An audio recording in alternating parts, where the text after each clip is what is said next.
comme ce qu'il a fait avec Paul Morisset lorsque il a rendu possible le fait qu'on puisse voir ses films, tirer les copies et faire sortir Paul Morisset de sa tanière, non pas de sa retraite, mais de sa tanière. Vous verrez d'ailleurs samedi dans un documentaire qui s'appelle Automne in Montauk, un film d'Éric Dahan qui écrit, lisez attentivement son texte dans le petit document que Carlotta a fait. C'est un texte absolument magnifique qui dit tout de Paul Morisset et donc Pierre Chalfon, c'est grâce à lui que tout à coup Paul Morisset surgit à nouveau. Et puis la deuxième personne qui est là également, c'est Vincent Paul Moncourt, qui lui est le chef de Carlotta Distribution.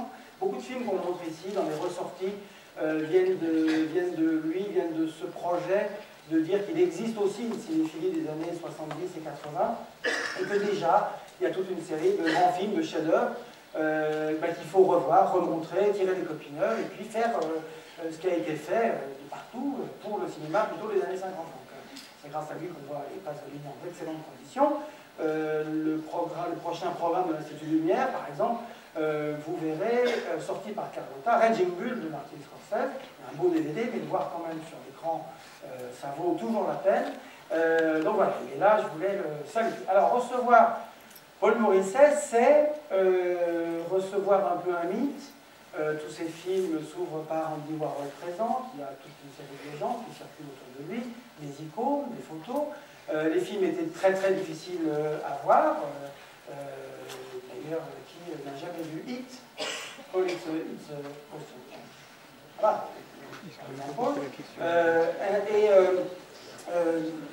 Ce qu'il y a d'intéressant dans le cinéma Paul Morisset, c'est que c'est du cinéma.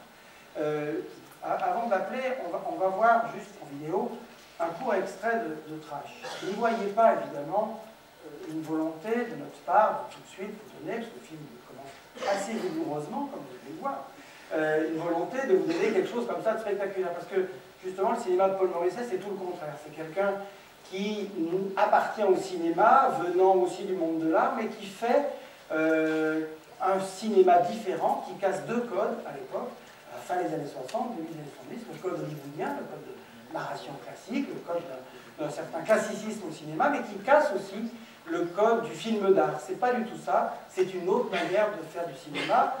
Ici, il était tout émerveillé il y a quelques instants par le fait de se trouver à l'endroit où on a inventé le cinéma. Lui fait partie de ces cinéastes qui le réinventent, qui ont essayé de faire autre chose, d'une autre manière, avec une caméra. Et l'extrait que vous allez voir, qui est juste le début de Trash, avec un magnifique générique, et bien vous allez voir que c'est presque comme si c'était 3 films lumière accolés, un lieu de lumière qui aurait été faire un petit chemin de passage du côté de l'underground, justement. Et je parlais tout à l'heure du texte d'Eric Dahan dans le Lyon Capital de cette semaine. Kolarski avait aussi un très très beau texte sur Paul Morisset. Alors d'abord, un petit passage, je vous fais un petit peu, et après on fera venir Paul Morisset. Création, et c'est magnifique de pouvoir aujourd'hui recevoir Paul Morisset. Je vous demande de l'accueillir avec moi. Paul Morisset,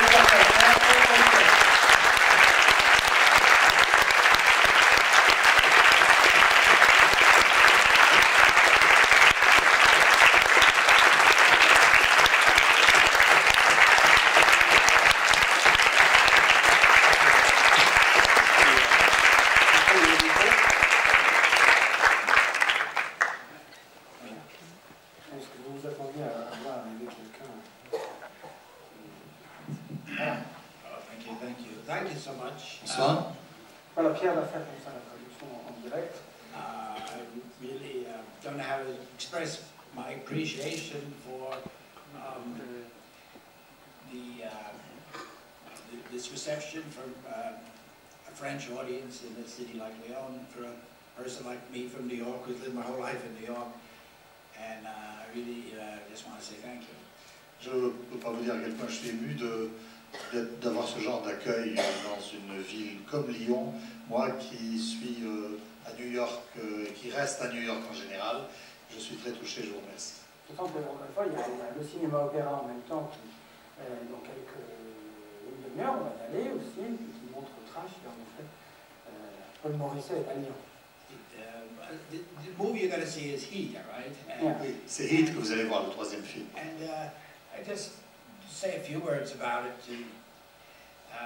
I've done this story about New York trash and one called Flesh about New York, and the idea behind both films is similar to the idea behind Heat, which is there were just at that time a lot of new freedoms happening, but people could do whatever they wanted.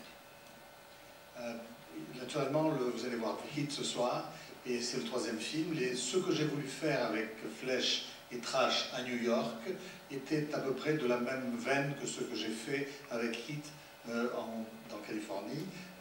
C'était simplement l'arrivée d'une permissivité, d'une libération de beaucoup de gens, et ça a impressionné notre métier.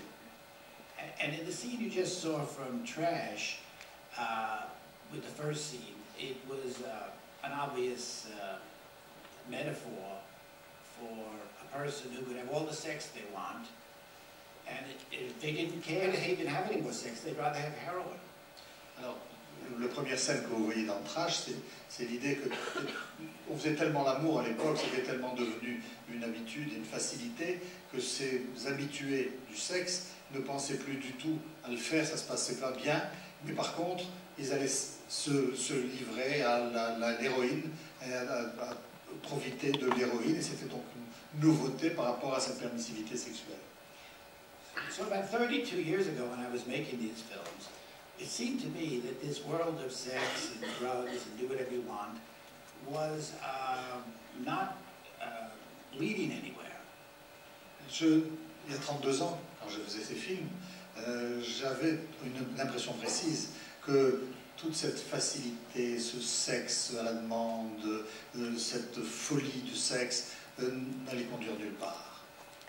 It seemed to me a world that was a bit of a dead end and a little bit comical. Et que ça conduisait à une impasse un tout petit peu comique. And so after the big success of the first two films, I said I'd like to do one more in the same simple way with just one person helping me make it. And I said I'll change the scene. I'll go to a healthier, happier place like California. Alors là, je voulais faire un film exactement de la même façon que j'avais fait les deux premiers, c'est-à-dire faire tout, à l'exception d'un assistant qui travaillait le son, si on peut dire, parce qu'il y a très peu de son et de musique, mais j'ai dit, il faut quand même aller vers un endroit qui est plus sain, plus clair, la Californie. And I'll show the same kind of characters doing whatever they want, but getting no fun out of it. Alors, naturellement, ce que j'ai voulu décrire, c'est tous ces gens qui avaient la possibilité de faire n'importe quoi, et plutôt tout ce qu'ils voulaient, mais qui n'en tiraient plus du tout une satisfaction quelconque. And there's a young girl in the story who tries to do anything she can just to annoy her mother. Il y a dans le film une fille qui va faire tout ce qu'elle peut, elle va aller dans tous les excès, juste pour emmerder sa mère. And nobody cares. Et tout le monde s'en fout. So I mean, I was just trying to tell truthful stories about the modern world of the day that were a little bit more truthful than the melodramatic stories that were being told by Hollywood. Alors je voulais simplement raconter des histoires qui étaient un tout petit peu plus réelles et plus vraies que tout ce qu'on pouvait voir à Hollywood. And the subject matter was still a subject matter that Hollywood wouldn't deal with, which was sex and a realistic version of sex. They didn't want that. So I was dealing with the subject, but also trying to be truthful about it the way I saw it. Naturellement, Hollywood ne pouvait pas et ne voulait pas, il y avait des lois et des décisions de ne pas parler de sexe, et en tout cas de ses libertés, et je voulais, moi, en parler, je voulais le montrer entièrement libre, mais sans pourtant céder à une mise en scène et qui restait vraiment sur la réalité des choses. And so, I mean, this is just a story of people in Hollywood who sit by their swimming pools and masturbate and nothing else to do. Donc c'est l'histoire de gens d'Hollywood qui sont près d'une piscine et qui ne passent leur temps à se masturber, et ne rien penser à d'autres choses, aucune autre culture. So, I don't know, I hope you enjoy it. It's very likable characters. I mean, you know, human beings live these lives and all human beings are interested. And when you make a movie, they should be more interesting.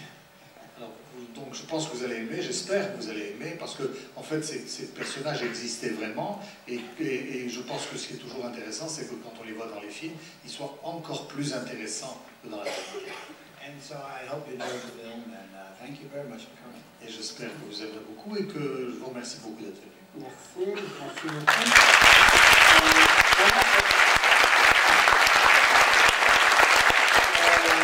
Je vous ai dit juste avant que si jamais il y avait des gens avant le film qui souhaitaient poser des questions, il était tout disposé à y répondre. Donc y a-t-il des questions parmi vous? Monsieur ou madame? Monsieur, madame? Mr. Morrissey, could you tell us something about the Velvet? What? Velvet Underground, you want to talk about it? Well, I don't have much to say. I thought it was a way to make money. The Velvet Underground was a way. I was Andy Warhol's manager, and my job was to think of ways to make money with his name. So I said, we'll put his name on a rock and roll group. So I found a rock and roll group and put his name on it. And they made the money, we didn't. Le sujet, vous parlez de Velvet Underground. J'étais l'employé de Andy Warhol, je m'occupais d'être son manager et j'avais comme mission de faire de l'argent de tout ce qui pouvait être fait, de donner son nom à différentes choses, et j'avais suggéré l'idée de donner son nom, ou plutôt de le présenter comme un producteur d'un groupe de rock'n'roll, c'était la mode, et j'ai trouvé le Velvet Underground que j'ai rassemblé et qui était supposé nous rapporter de l'argent. Ça n'a pas été le cas, eux ils ont gagné beaucoup d'argent, nous non. But you know, their story is a little bit, when I just thought of it now, connected to the story of these people in films like Heat. They were people who wanted to be rock and roll stars. My connection, putting them with Andy and giving them a light show, made them rock and roll stars. And they didn't really care to be rock and roll stars. All they wanted to be was drug addicts. Le Velvet Underground, en fait, c'était des gens qui voulaient être des rockers et qui voulaient être des stars. Et le jour où on leur donnait la possibilité de le faire, la seule chose auquel ils pensaient, c'était surtout se droguer. Life in the late 60s and the early 70s was a bit pointless. And because of that, it was very human, a little foolish and comical, but, you know, worth looking at, I hope. So. Dans les années 60 et 70, il y avait des gens comme ça qui étaient intéressants, mais la vie n'avait aucun but. On n'avait pas de grande idée. Et donc, ils étaient charmants, drôles, etc. Mais en fait, ça ne conduisait nulle part. Et je pense que c'était un bon sujet à faire, c'est pour ça que je l'ai fait. Et si on dit que... Quel regard vous portez aujourd'hui sur cette période, sur ces films, si on vous dit que Heat, Trash, Flesh portent en eux une lecture, c'était pas seulement montrer, c'était peut-être aussi d'en dire les limites.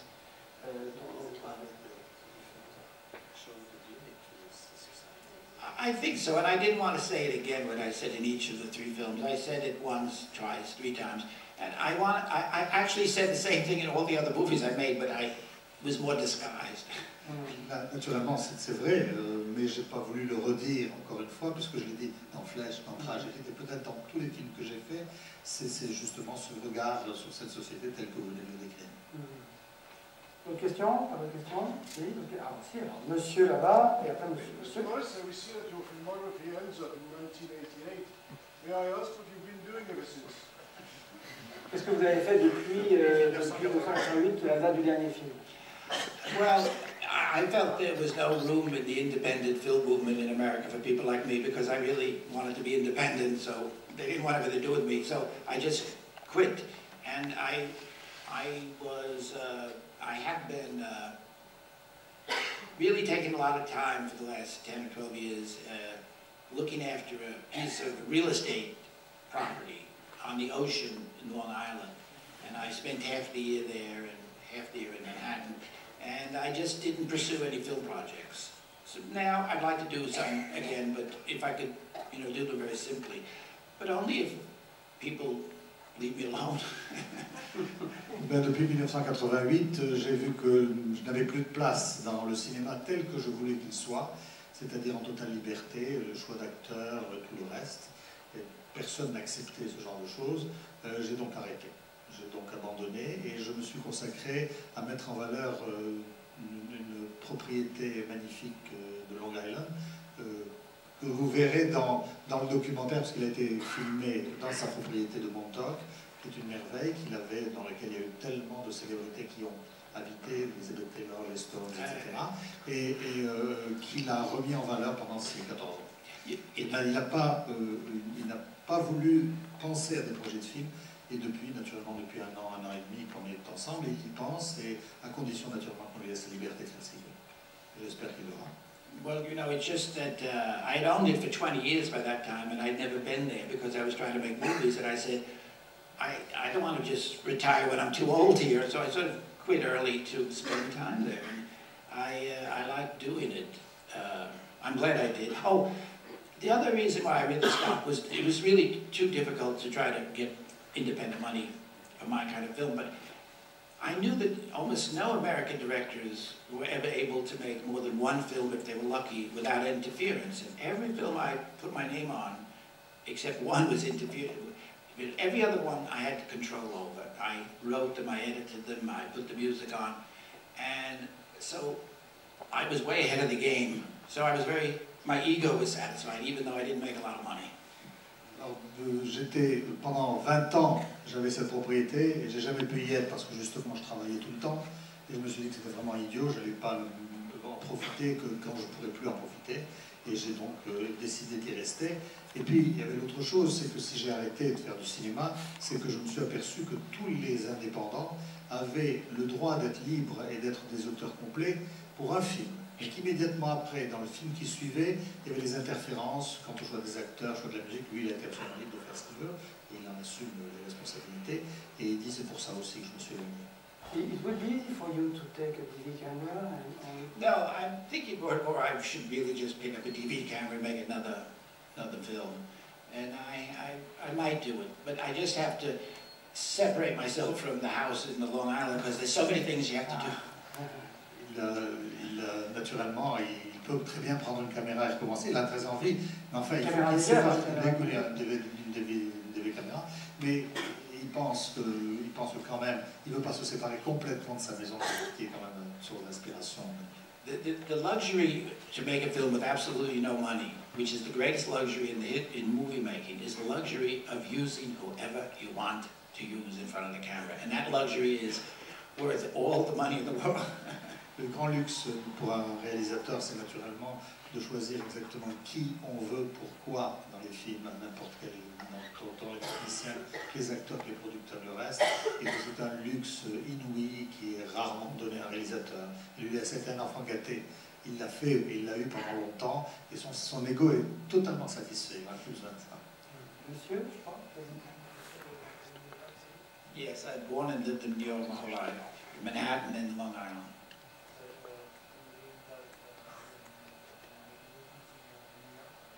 I enjoy making movies anywhere, really.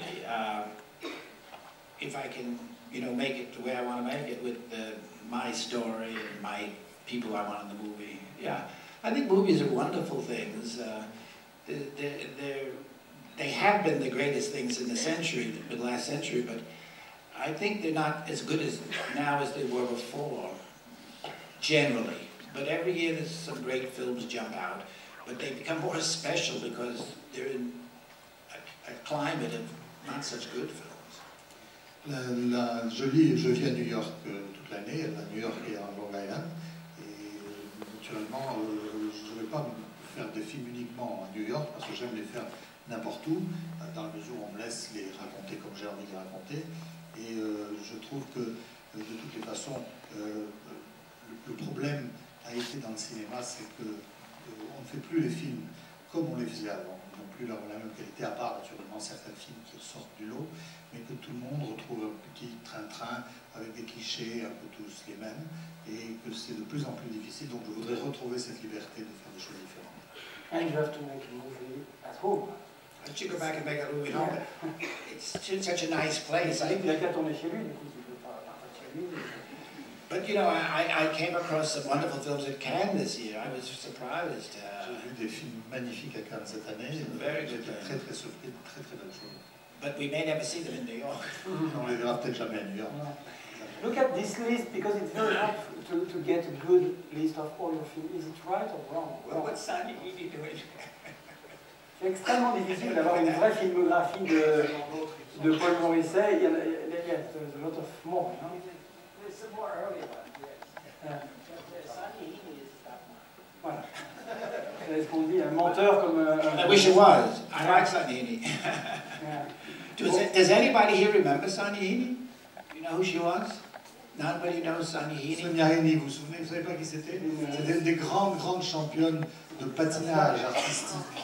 Artistic patinage. Yes. And she was a great film star in the 30s and 40s, and she was from Norway. Elle était une très grande vedette du cinéma américain et elle a été originaire de Norvège. And that kind of movie doesn't exist anymore.